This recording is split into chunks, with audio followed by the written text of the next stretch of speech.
Hi, this is Billie Jean King. This is Marion Bartoli. This is Bianca Andreescu. I'm Mats Wilander. This is Mary Carrillo. This is Pam Schreiber. This is Yannick Noah, and you're listening to the Tennis Podcast.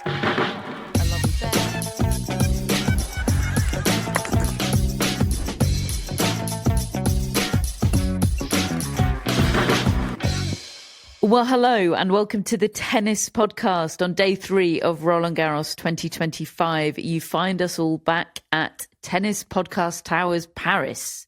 Our first time recording a show here for this French Open, and we've all just eaten galettes, and Gael Monfils is on the telly. What could possibly be more French, David? No, this feels perfect. This feels like what we've been doing on this day for the last 3-4 years, and long may it continue. It's very enjoyable. It is quite deja vu, isn't it, with Gael Monfils' night session in the first round last year against, I think, Sebastian Baez. He wasn't in quite the predicament that he finds himself in right now. He's 2 sets to love down as we come to you, and he hurled himself into the side hoardings in the first game and seems to have been sort of in shock and presumably some discomfort ever since. So still charting new territory, Gael Monfils, at 38 years of age now, Matt?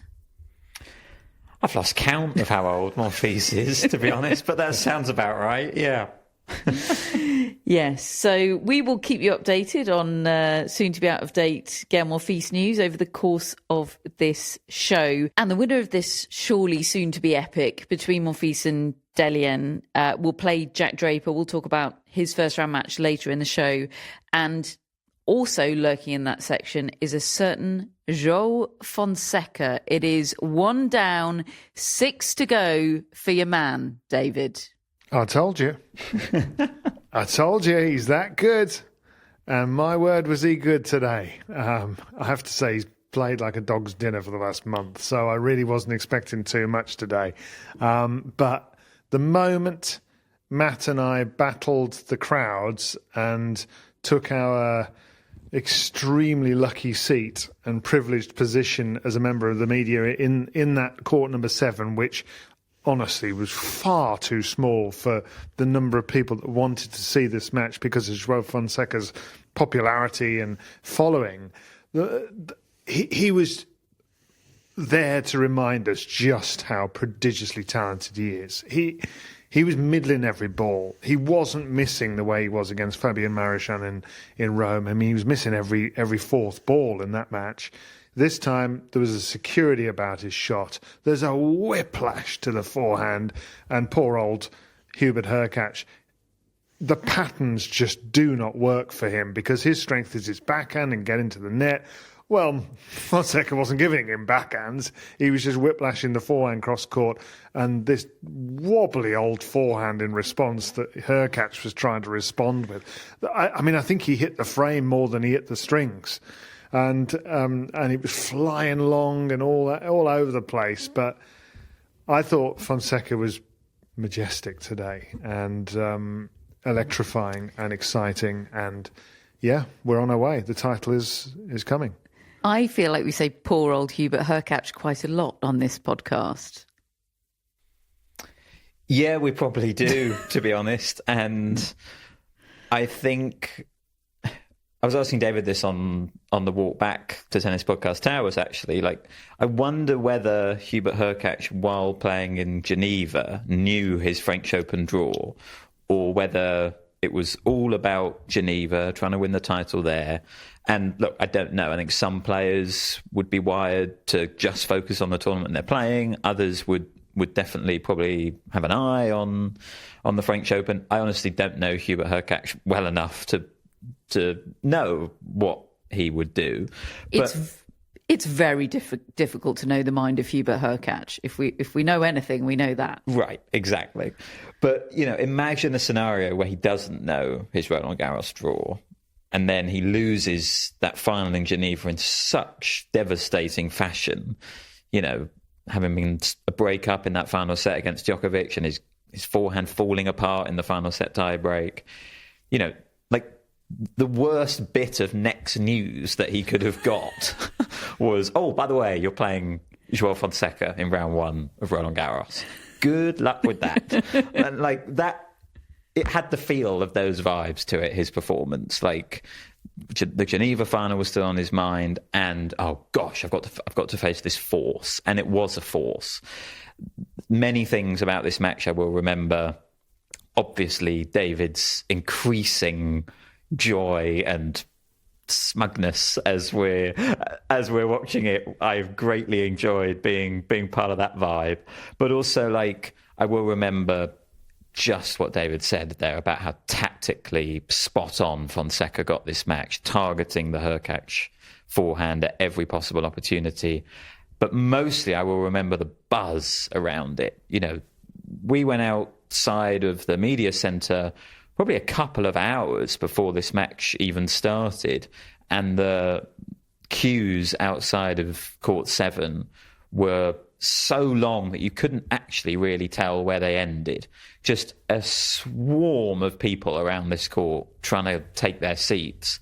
And as the match was going on, it came to my attention that directly behind where David and I were sitting, night session ticket holders on three.A had used their initiative and gone up to the top of three.A, and there was just a wall of people standing up there on every available spot looking down on Court 7. You know, there's people on the stairwells just so they could get a glimpse of this match. It was absolutely the place to be.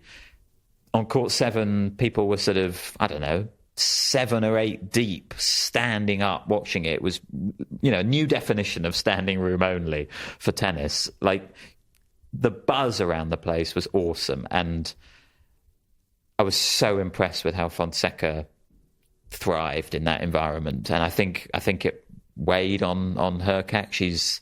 He's the kind of player who once he makes a mistake or once things start going against him, he does get very, very down and a bit whingy. Wants to change the lady. Right. We were in that territory. Like he was arguing over a ball mark within seconds of the match starting, you know. So that was what I remember. That is what I remember, the huge sense of occasion for a guy who, I just find it so interesting. He hasn't done a lot yet. And like everyone has just got Fonseca fever. It's absolutely fascinating to be part of that, and I absolutely love it. Can't get enough of it. We had it in Australia as well. We saw it in Miami, and we're getting it again here. It's really something. Right. So he hasn't done a lot, but what he has done, David, is this before. Precisely this. He's beaten an established top 10 player. Okay, Hubert Hurkacz isn't in the top 10 at the moment. He's actually had a tough year. But, you know, he's beaten a player in this kind of bracket, in fact, better before. And he's done it with the sort of performance that makes everybody stop and gasp. And what you're just describing there, it sounds like the same genre as what we experienced when we trooped out to the 1573 Arena in Melbourne to watch Joao Fonseca's second round match against Lorenzo Sonego. And there were queues around the block for that, weren't there? And we were very unpopular, swanning into the media seats, where I lasted about 40 roasting, sweltering minutes in my newly purchased hat. I think that was a shopping trip where I bought David the koala hat. Correct. Good times. But anyway, he lost that match, and he wasn't terrible, but he was nothing like what he'd been when he put in that electrifying performance to beat Andrei Rublev. So will it be different this time? Personally, I think it will be different. And mainly because I think people learn from experience. And I think Joao Fonseca is the sort of character, you can see it even when we were in his press conference the other day. I was really taken by how unflustered he was by the result and the performances that I've referenced when he hasn't been playing that well the last few weeks. He was more high on his form in practice and the practice sets he'd won, and he was very measured and calm about everything. He believes in his own game. That much is clear. It's not hype and hyperbole. He leaves that to me. But honestly, I think he will move on in this draw. I mean, I think he's going all the way, as I've said. So I just feel like he is learning on the job how to play Grand Slam tournaments, and having played that one and had an incredible sort of arrival followed by a bit of a disappointment, I think he'll do better as a result of it. I also think his next opponent, Pierre-Hugues Herbert, can't hurt him. Who can Pierre-Hugues Herbert hurt other than Benjamin Bonzi? Apparently, Benjamin Bonzi. Goodness me, that was a good draw for both of them, wasn't it? It really was.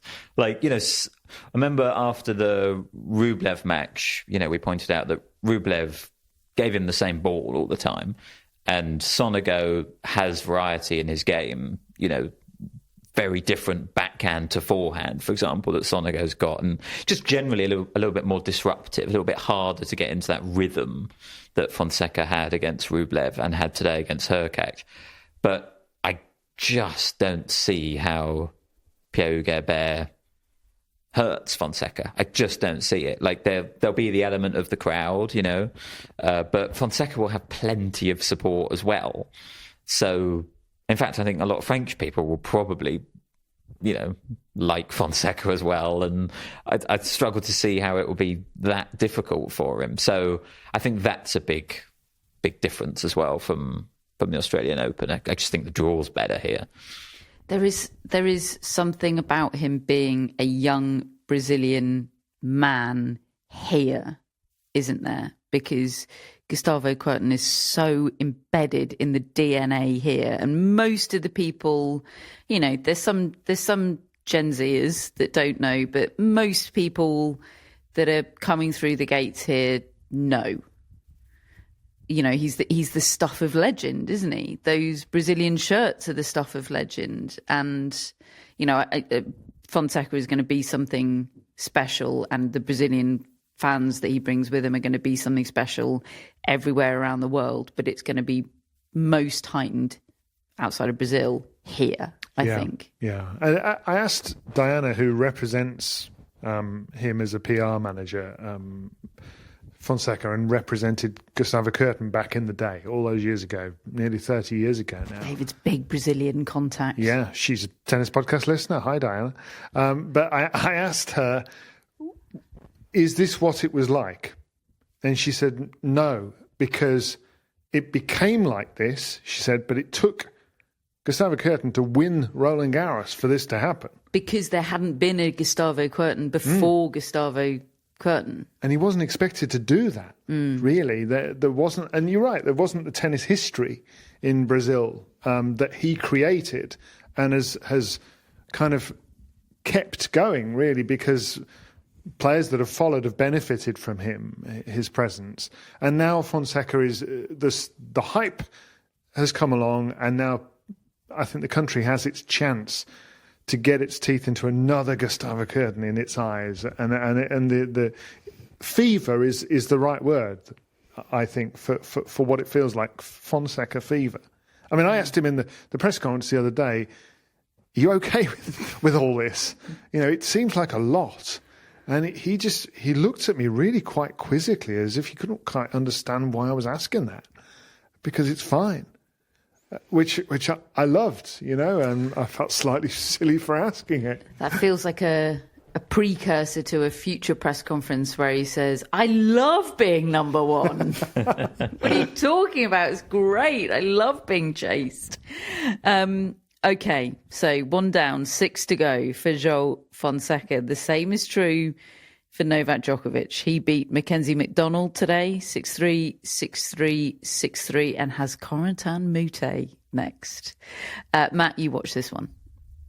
I did, yes. And look, the start of the match was tricky. It was played in a part of the day where suddenly the rain started coming down, the wind got up, and we know that Novak Djokovic does not like those conditions, and he made those feelings known to the umpire as soon as he possibly could.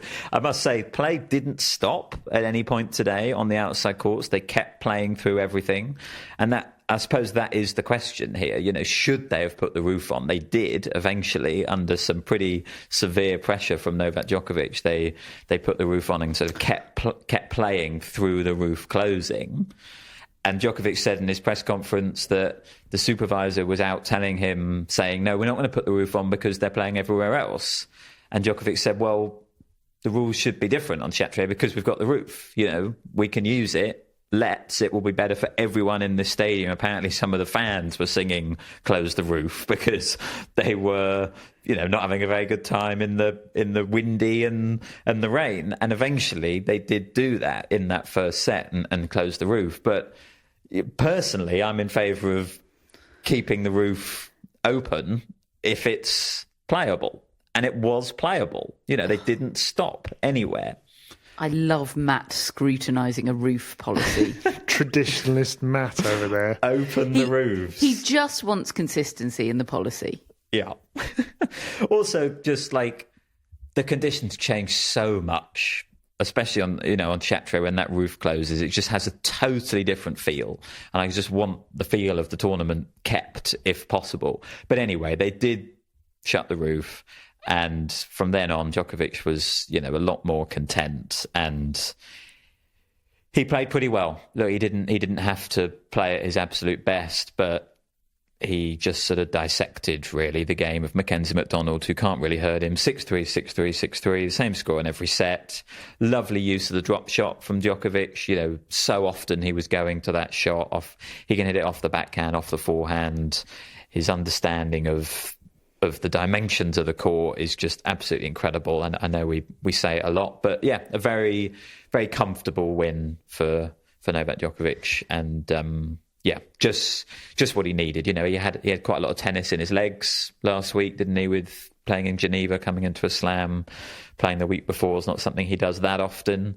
So just to get done and dusted in a couple of hours, a pretty perfect first day, I think, for Djokovic. It looked like good sort of practice, on the job practice, to me, for him, like deploying the drop shot as much as he did today, because it feels like something you've increasingly just gotta have in your arsenal. And obviously he has it, but he's not the best at executing it under pressure historically. And I think he maybe more than most needs it if he's going to win this title, or if he's going to go deep, because the bloke's late 30s, you know, he's incredibly fit still, and he hits an incredible ball, but he needs an ability. He needs to be able to not only disrupt but end rallies quickly, and not expend quite the energy that some of them are able to, like a Yannick Sinner, for instance.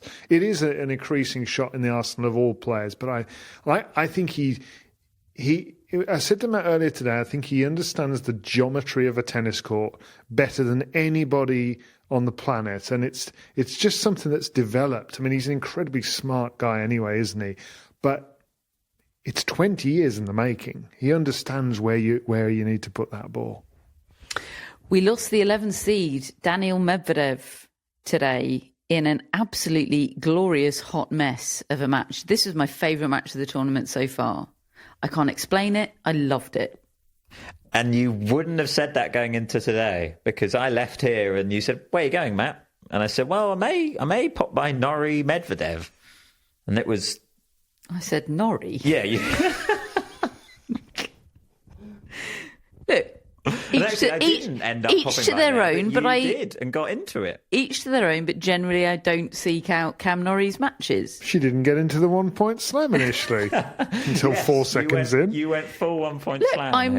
I love it. I'm not too big to do a full 180 in 4 seconds. And I did that today. I loved this tennis match.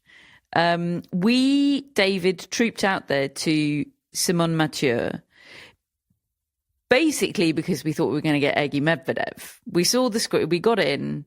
Medvedev is a set down. We looked at the screen. He looked totally dishevelled and like he was on the edge. Bubbling. So we thought, let's get out there and see this close up.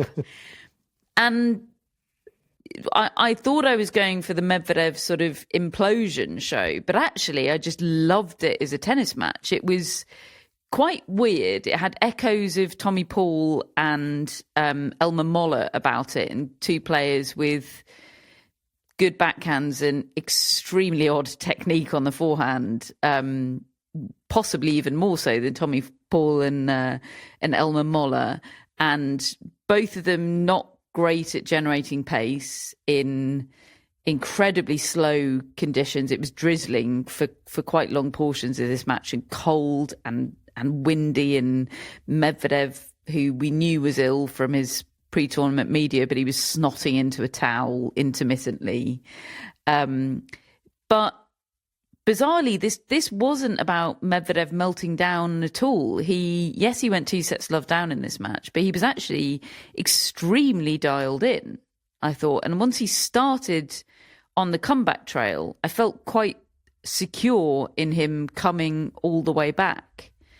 But maybe I was thinking of old Medvedev, because actually what ended up happening, which was not quite a choke, but a significant tightening from Medvedev. He served for the match, tightened so much, and his forehand just went from, a surprisingly effective, if ugly looking shot, to a ghastly shot. That's what happens when his arm tightens up.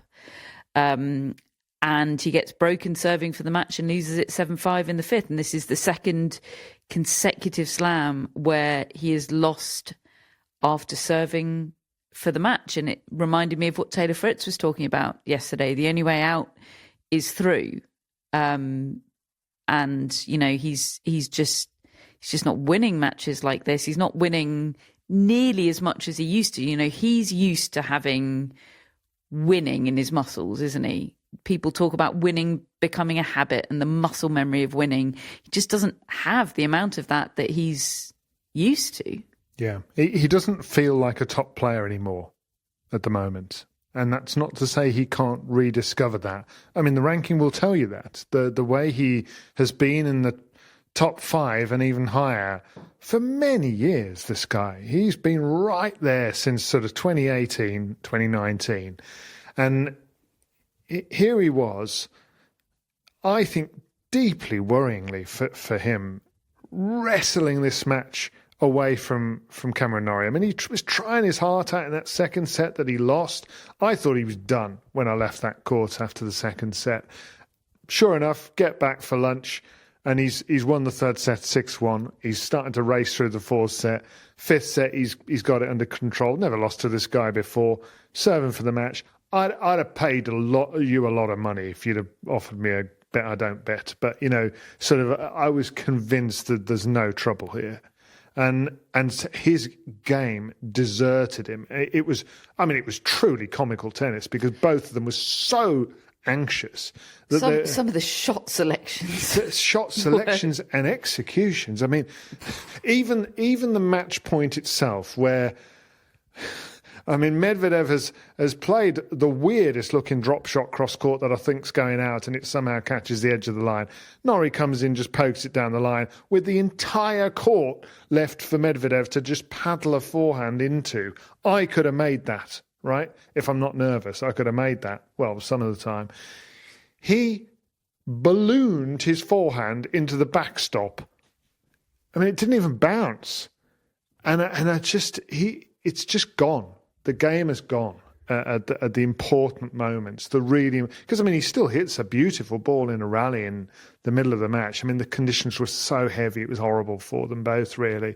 But I mean, just a classic example of the type of match it was. It was beautifully ugly, and then suddenly the celebration from Norrie when he throws the racket up in the air, and even he got that wrong, and it went over the other side of the net and almost hit Medvedev accidentally. It was like a thrilling club match. This. Yeah, and honestly, I'm not looking to criticise them here.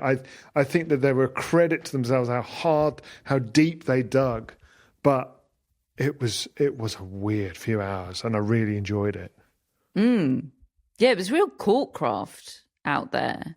I do think we now need to examine the Medvedev dishevelment rule, the more dishevelled he looks, the more likely he is to win, because that was peak dishevel out there. And the serve doesn't lost. work anymore, does it? It just doesn't get him enough free points. No, and he's really good on him for trying to add the drop shot to his game, but it's not very good. And yeah, he just doesn't have the touch, does he? He doesn't have the dexterity. But it's a shame. It's a shame for him to be fading in relevance, because, for lots of reasons, it's useful, I think, for the sport to have him as a relevant force. But it was a big win for Cam Norrie, because boys, he had a tough couple of years. Matt, let's talk Jakub Mensik and Alexandre Muller. Matt's been waiting for this. And the madness, the scenes out there for this. A 4-set win for Mensik. Tell us about the madness. Yeah, it came to my attention that this one was getting really interesting while I was on three.A watching Djokovic, doing a bit of work up in those media seats, which are just a nice place to watch tennis and focus on a bit of work as well. But I thought, God, I had FOMO. I was like, I need to get eyes on Muller, Mensik, because I'm hearing that it's great. The barge was popping off, but I knew there was no chance I'd really get out there, so I just got it up on the stream, and I joined the match in the middle of the third set. They'd split the first 2 sets. Muller, obviously fresh off his win over Zverev in Hamburg, generally is an improving player. I think he's had quite a good year. Comfortable on the clay. It was a tough draw, that, for Mensik, I think, in the first round, especially with the crowd as well behind Muller. And this was as mob-like crowd I've seen at Roland Garros. Was it the sort of crowd that would make Amelie Mauresmo ban alcohol? For sure. She would probably want to ban all of the individuals that were there. It was wonderful in many ways. It was absolutely electric. But, there would have been some people watching that thinking it went over the line, probably. Like, it was so loud and so vociferous and so boisterous. Did Mensik think it went over the line? Well, he was asked about that in press, wasn't he, David? And he said that I think maybe it did, but at the same time he clearly very much enjoyed it. He very much enjoyed it, yeah. And look, Muller got into a position in that third set where he served for the set, and this was really when it popped off. I'm going to use that expression again, because frankly, I think Mensik did some serious gamesmanship in that game. Tell me everything. He lost the first point of the game and then completely interrupted the rhythm of the match by bringing the umpire down to check the court, because, is it playable kind of thing. But in the middle of the game, Muller then hit a double fault. And then he did it again. Mensik started talking to the umpire again about the court, and the crowd were booing and getting right in his face. And at that point he stayed pretty calm, Mensik, but Muller went. He was completely thrown by this, and he lost his game, and Mensik broke back and ended up winning that third set. And at that point he started conducting the crowd. Oh, it's one of my favourite moves. And they were booing him, and he was just conducting them, and they were booing louder. You mean literally with his hands? Yeah, like musical conductor, like a conductor, like Novak Djokovic has done in the past. And it was the most Novak Djokovic match I've ever seen from someone not Novak Djokovic, and it's so clear. We know that Novak Djokovic is his idol. We knew that, for a while, and then going into the Miami final that they played, it was a big talking point. And you can just tell that he's watched Novak Djokovic. And he told me, didn't he, in the press conference? Absolutely. He said, I remember Novak imagining they were cheering for him, even though it was all for his opponent. And I remember thinking, well, I'm going to do that then. Yeah, he took Novak Djokovic's signature move, which Novak Djokovic said he did in that Wimbledon final of 2019, when he beat Federer from 2 match points down, maybe Djokovic's, one of his most iconic wins. He took that move and he implemented it on court 14 today, did Mensik. And then he had to battle through some physical problems in the fourth set. He was really struggling with his leg, but stayed so composed. I've always thought he was composed. That's always been clear watching him, and the way he beat Novak Djokovic in that Miami final really demonstrated that as well. And he played so well in those tie breaks. And he needed that composure today. It was an absolutely crucial part of this win. So, yeah, like a really, really impressive win, a big talking point from the day as well. It ended up, I think, stimulating a lot of questions about, the behaviour of the French crowd and his behaviour and, all that kind of thing. But, yeah, really, really impressive. Like, to see a young player, he is really young, Mensik, but he dealt with that incredibly. Mostly those Novak Djokovic wins have come, later in his career. I know like he's always had things with the crowd, Djokovic, but that real defiance in the face of a crowd has been such a characteristic of the latter half of Djokovic's career. But Mensik seems to have it already. Like it's really, really impressive from him. And yeah, it was quite the scene on court 14. Perfect location for that match. He doesn't turn 20 until September, Mensik. He's still a teenager. Wow. Got a lot of time for him. I've got real retrospective FOMO about I know. About that match. I can't believe nobody told me that was going on. Yeah, I don't know. I think we were doing admin at the time, David.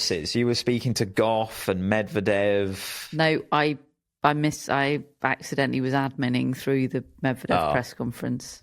Oh well. I went off to do a bit of editing and then got distracted by this. It was all happening. It was all popping off, to quote Matt Roberts. Jack Draper won in 4 sets against Matteo Bellucci. Good in the end, Draper. And I don't think there's much alarm about the fact that he won the first set. I mean, Bellucci can put in a set of brilliance that can rock you on your heels. Yeah, he's sort of like credible Artur Rinderknecht. I mean, he sort of wins a set and he's a bit of a nightmare and he's fun. He's better than Artur. Well, yeah, like I said, credible version.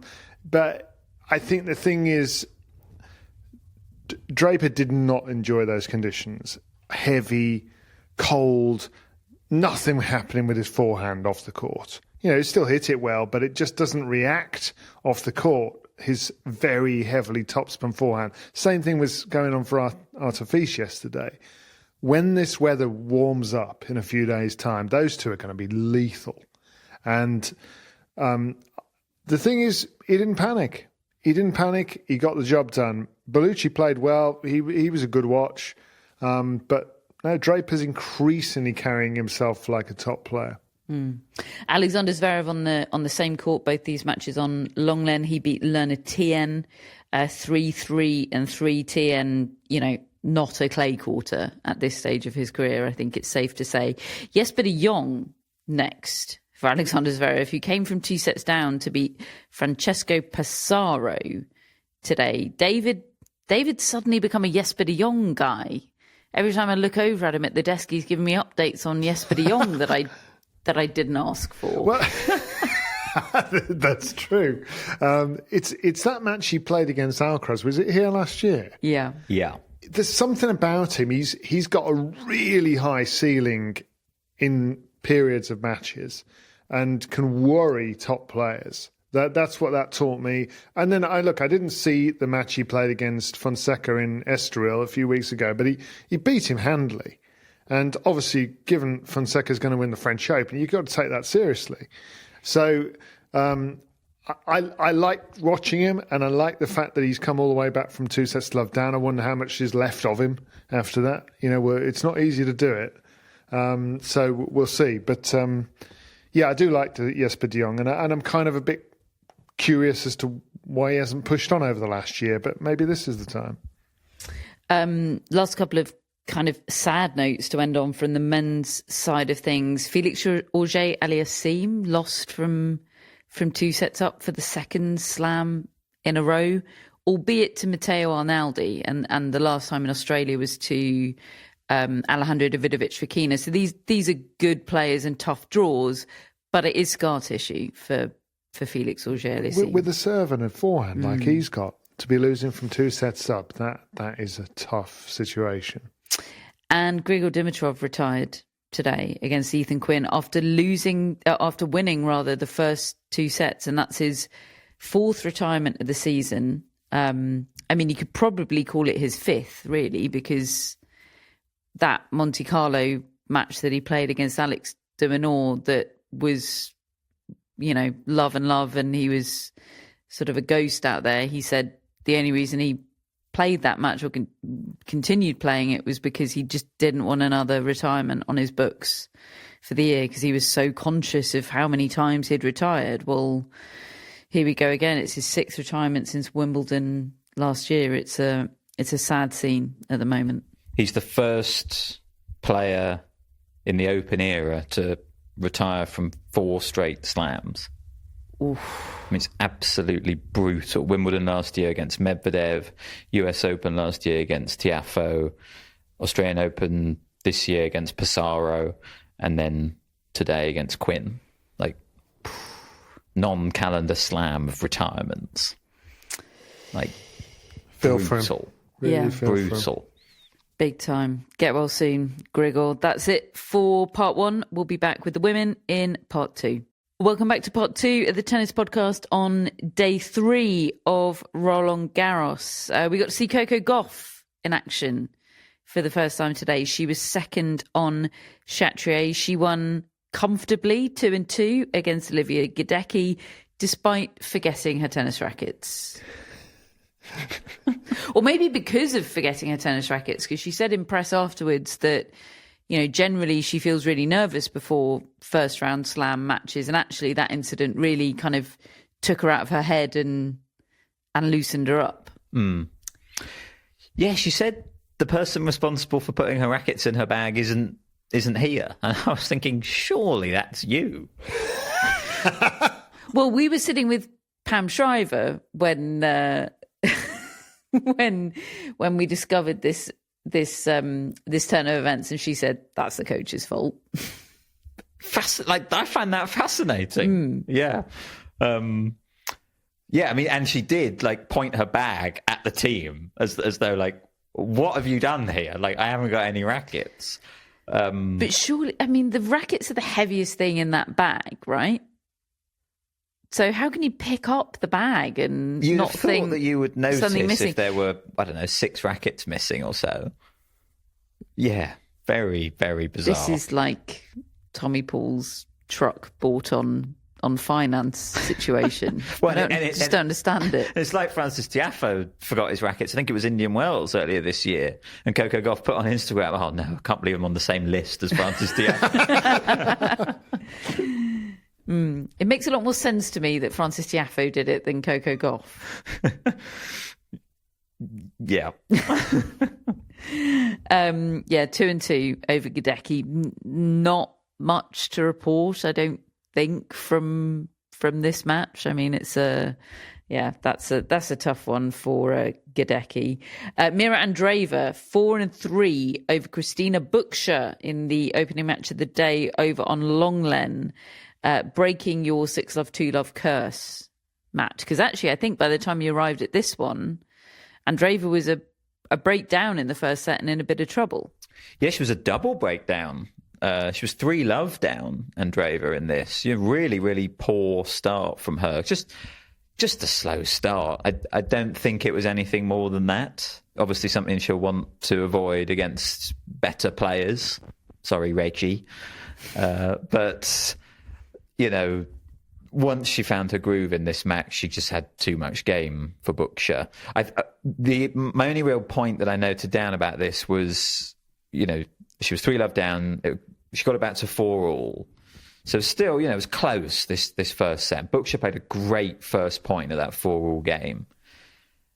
And then Andreeva hit 120-mile-an-hour serve and an 116-mile-an-hour serve, unreturned, back-to-back.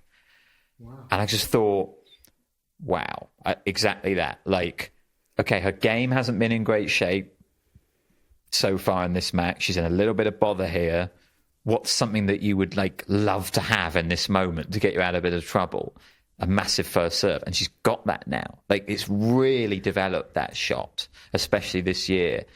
And it was a small moment in a pretty uneventful match, but I did just really, it took me aback because of, sitting in those long-length media seats, a big serve, you kind of feel it, because you're kind of almost returning the serve yourself. You're so close to the court. I was rocked by both of them. Just really a big improvement in her game, I think, this year. And she didn't need it today. She'd have won that match even without it, I think. But in that small moment, when there was a little bit of trouble, she came up with those serves, and that impressed me. And she ended up winning the second set pretty straightforwardly. You don't really think of her as a sort of 120-mile-per-hour server, do you? But then you also don't think of her as a sort of huge power player. And actually, I think we might need to start reframing that because, okay, her game isn't built on that. She has guile and courtcraft and, all the comparisons to Martina Hingis, but she's a different physical specimen to what she was 12 months ago. She is seriously imposing these days. And obviously, David, you know that because you had a little chat with her today. Yes. It was Pam who first drew my attention earlier this year to the fact that actually Mirra Andreeva is really quite tall. She's grown a lot in the last couple of years since she first came on the circuit. And I met her today for the first time and that did strike me as well. Look, it's an interview we're going to be bringing you tomorrow. And I got to just tell you, in 30 years of working in tennis, I don't think I've enjoyed a short interview more than I did that today. She is great. That will be coming to Friends of the Tennis Podcast tomorrow, along with the full edit of Matt Meets Amanda, which I know people have been waiting for, and maybe one or two others as well. We're doing our best, but we will have an extra show for you tomorrow. And David's meeting with Mirra Andreeva was extremely lovely. I got some pictures of it today, and she's just great, isn't she? She's an absolute credit to the sport. And incidentally, on the, growing a few inches over the last couple of years, obviously you think, brilliant, of course, the more the better, the bigger, taller, faster, stronger. But that can be really different. Your whole centre of gravity changes as you grow. If you've developed your game with one body and suddenly you've got a different body, figure skaters quite often will have a whole career sort of at the age of 15, and then they'll have a growth spurt and their whole centre of gravity changes and their jumping technique no longer works. And they either have to retire or totally come up with a new jumping technique, or it makes total sense. It's discombobulating, isn't it, to suddenly grow that much when you're an athlete and you're reliant on balance. It's such a key part of it all. It's incredible how well she's ridden that wave. Matt, you went from Longlen watching Andreeva to one of the outside courts to watch Hailey Baptiste, and my understanding from WhatsApp is that you're a Hailey Baptiste guy now. I so am. I'm not surprised. I watched her on TV a few times and I was right into her. Yeah, exactly. I've had the TV experience and really enjoyed that. And today I got the in-person live experience for the first time, and it was fantastic. It was on that same court 7 that Fonseca was on. There was a lot of Brazilian fans there for Haddad Myers. There was a really nice atmosphere to this one. And Baptiste had a lot of fans as well. So, on both sides, really good support. She's just a great watch. Such a fun game. She's got that combination of power and touch. She can really rip the ball, but she also throws in a lot of slice backhands, a lot of drop shots, comfortable coming forward, plays a lot of drop shot lob combos. If I close my eyes and think of this match, I'm seeing Hailey Baptiste running back, having just run forward to pick up a drop shot. She was driving her mad with that shot. She can flatten out the backhand. Just tries a lot of audacious, swaggy things, which I really, really enjoy. There was Matt Futterman came and joined me in the press seats and said that he's watched more of her than I have, and she can get a bit tight in tight moments, and I can imagine that because of this audacious game. It's hard to play like that when the pressure's on.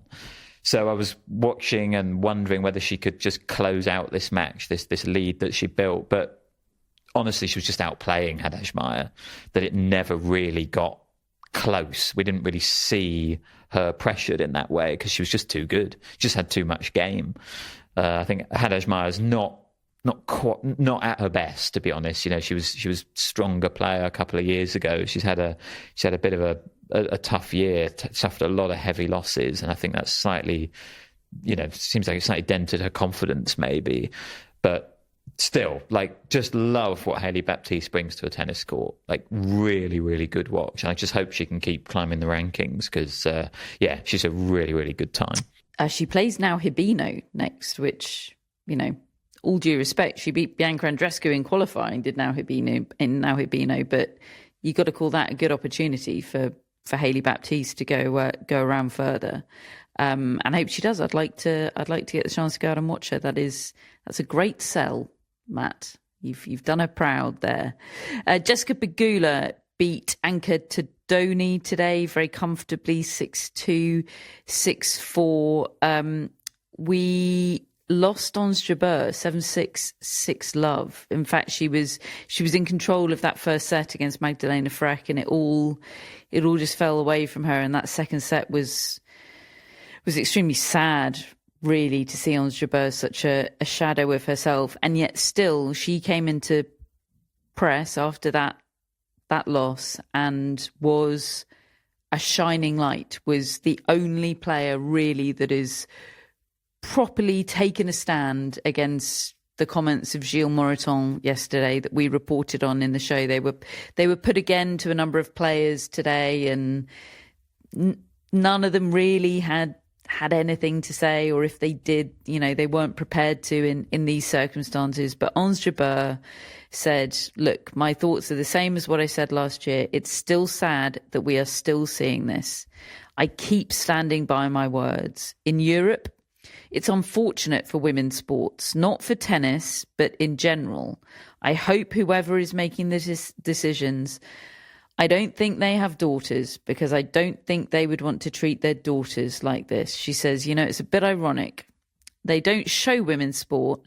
They don't show women's tennis. And then they ask the question, yeah, but mostly they watch the men. Of course they watch the men more, because you show men more. Everything goes together. It's a shame from the federation, she says, a shame from Amazon Prime, who are the rights holders for that night session match here in France, and who we know play a big part in the decision making about the matches that go in that slot. And she said, it's a shame that they made a contract like this. A lot of great players, they deserve to be there. One of the matches was Naomi Osaka and Paula Badosa, such an unbelievable match. They were supposed to be there.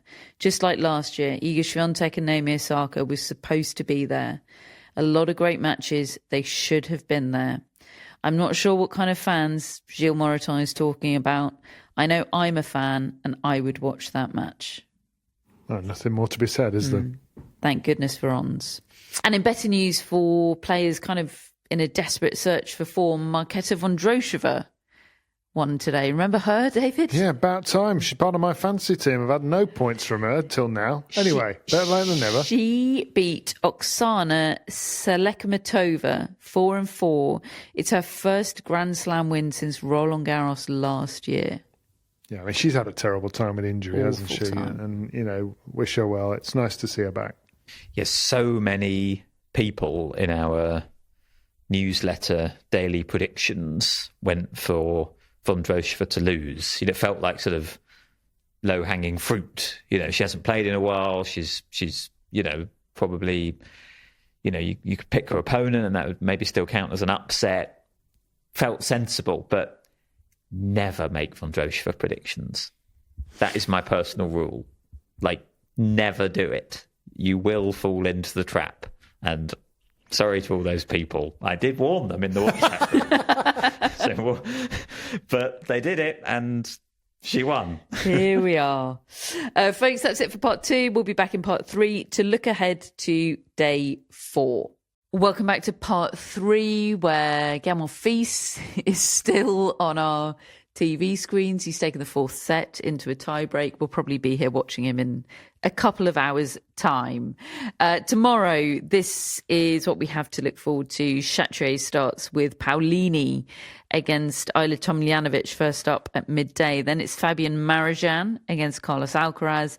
And then the final day session match, Emma Raducanu against Iga Swiatek. Now, the night session on Chatrier tomorrow. Matt, talk us through the saga of tomorrow's Chatrier night session. Well, it was Pam Shriver, actually, who alerted me that the order of play was out because her WhatsApp was popping off. Maybe I'll use that phrase again. So I checked, and the night session was Ben Shelton against Hugo Gaston.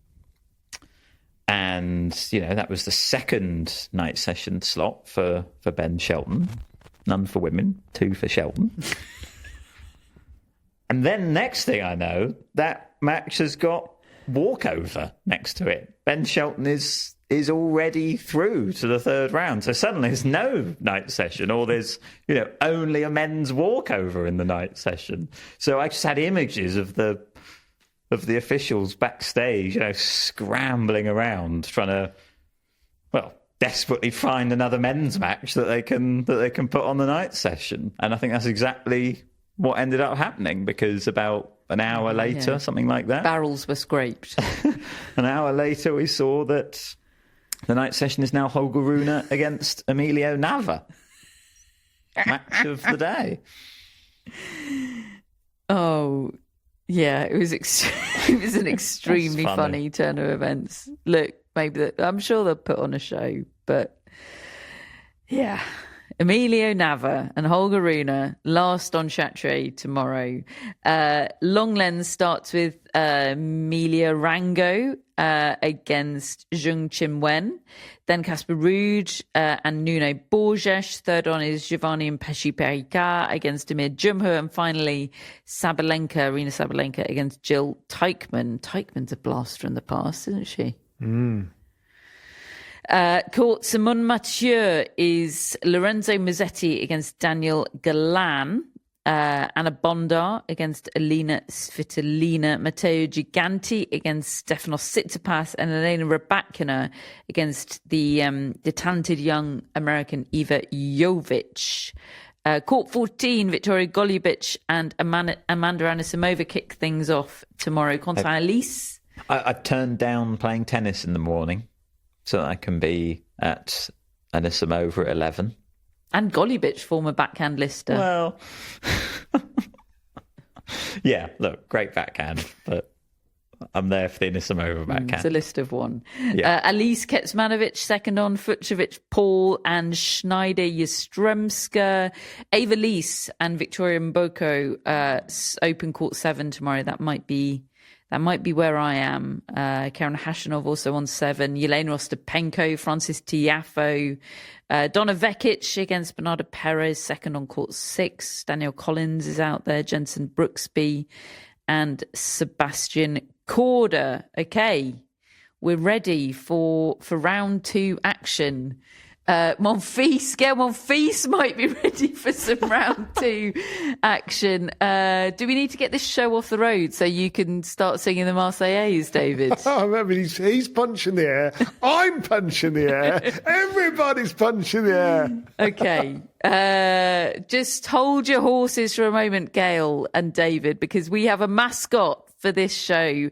And what a mascot this is. This is a surprise gift from Rachel, who is the owner of all of yesterday's pet mascots. The menagerie of mascots. Rachel, the owner of the menagerie, has gifted a pet mascot slot to her neighbours, Joel and Jeannie, and their dog Caven. Joel and Jeannie, and presumably Caven as well, don't know this is happening. So Rachel says she hopes they're listening now and are being surprised. And I hope the same. Rachel says Joel and Jeannie have one adorable terrier, confirmed, adorable, that they adopted from the local shelter during COVID. Caven loves to visit with our pack of dogs and also loves to see Stanley, who's really our fourth dog and not a cat. Our dogs Charlie and Clover love Jeannie and Joel and will take every opportunity to visit them and in return. Animal friendships, folks. It's my absolute favourite thing. Can confirm. Yeah. Absolute favourite thing. Caven looks like he has so much personality. I've got like a mid-motion shot of him shaking his fur off in the snow, and it's absolutely wonderful. And what a lovely thing, Rachel, to do a surprise pet mascot slot for obviously some very special people and a very special dog in your life. So that's extremely lovely. Thank you. Thank you and hello to Phoebe, Maisie and Roger, our mascots, of course. To Greg, Chris and Jeff, our top folks and executive producers. And Matt, we might be on our own for shout-outs tonight because we've lost David to Gael Monfils. Well, we start with Chrissy from Sydney. Like Chrissy Everett. Right, Chrissy. Yep, that's David done. Thank you, Chrissy. On to the next one. No. What do we know about Chrissy? Chrissy met us in Melbourne this Oh. year. Hey. Lovely stuff. We love Melbourne. And we generally love Chrissy's. Vicky's mum is called Chrissy. Yep. Chrissy Everett is called Chrissy. They're all good ones. We've also got Rishi.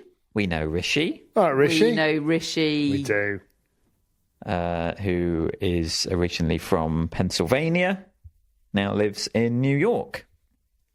Come to our live show, Rishi, 21st of August. Yeah. And thanks for being a tennis podcast, both Rishi and Chrissy. Yeah. Yeah, we've met Rishi at Indian Wells and the New York live show last year. Yeah, I've got a lot of mileage out of our photo with Rishi from Indian Wells. He's very good about being used for promo.